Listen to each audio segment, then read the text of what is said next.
আসসালামু আলাইকুম রহমতুল্লাহি ওয়া বারাকাতুহু।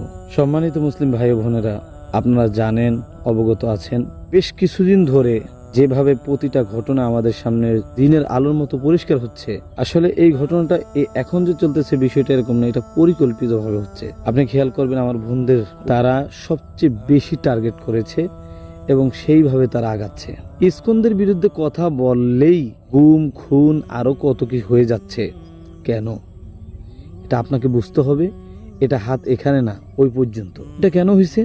আপনার আমার অসচেতনতার কারণে। আপনি আমি গাফেল, এই কারণেই এরা সুযোগ পাইছে। এরা ভিতরে ভিতরে এদের কাজ চালিয়ে গেছে, ঠিক নাম দিছে একটা, কাম করছে আরেকটা। এর জন্য এখনো সচেতন হন। প্রত্যেকটা ঘরের মা বোনদেরকে বলতেছি, আপনারা আপনাদের বাচ্চাদেরকে বুঝান। বাবাদেরকে বলতেছি, আপনারা আপনাদের বাচ্চাদেরকে সেফে রাখেন।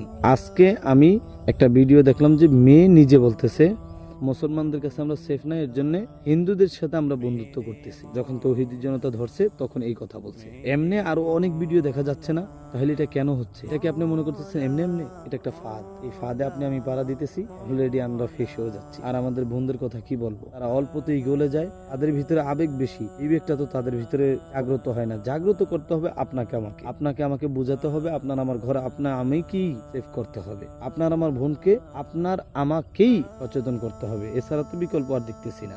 এই যে 13 বছরের মাদ্রাসার ছাত্রীকে ধর্ষণ আমি দেখলাম, আপনারা দেখেছেন, ভারতে দেখা গেছে যে রাস্তা থেকে তুলে নিয়ে বাক্সের ভিতরে ঢুকাই, ওখানে ধর্ষণ এবং খুন এবং আরো অহরহর ঘটনা যেগুলো আমরা দেখিই নাই। দুই একটা দেখছি, আর এমন হাজার হাজার ঘটনা আছে যেগুলো আমরা দেখিই নাই। এটা কি এমনি হইতেছে? এমনি কিছু হয় নাকি? এমনি কিছুই হয় না। এইটা পরিকল্পিত ভাবে হচ্ছে, আর তারা পরিকল্পিত ভাবে তাদের যে মিশন সেটা এগিয়ে নিয়ে যাচ্ছে, পারতেছে। আর আপনি আমি এখনো নাকে সরিষার তেল দিয়ে ঘুম যাই। আর কত ঘুমালে আপনার আমার এই বিবেক জাগ্রত হবে বলেন তো? আর কত ঘুমালে, আর কত ঘুমিয়ে থাকলে নিজের বিবেকটা জাগ্রত হবে? যদি নিজের বিবেককে জাগ্রত না করেন, তাহলে বাস আপনার সন্তান সেফ না, আমার সন্তান সেফ না। আজকে আরেকজনটা দেখবো, কালকে আমারটা আরেকজনে দেখবে। হিন্দুরা সবাই আমাদের শত্রু না। যারা মিশন নিয়ে আগাচ্ছে তারা, আপনাকে আমাকেও পরিকল্পিত ভাবে আগাইতে হবে। যারা ইসলামকে মিটাতে চায় তারা জানে না আমরা শাহজালালের উত্তরসূরি, তারা জানে না আমরা ওমর, ওসমান, আবু বকর,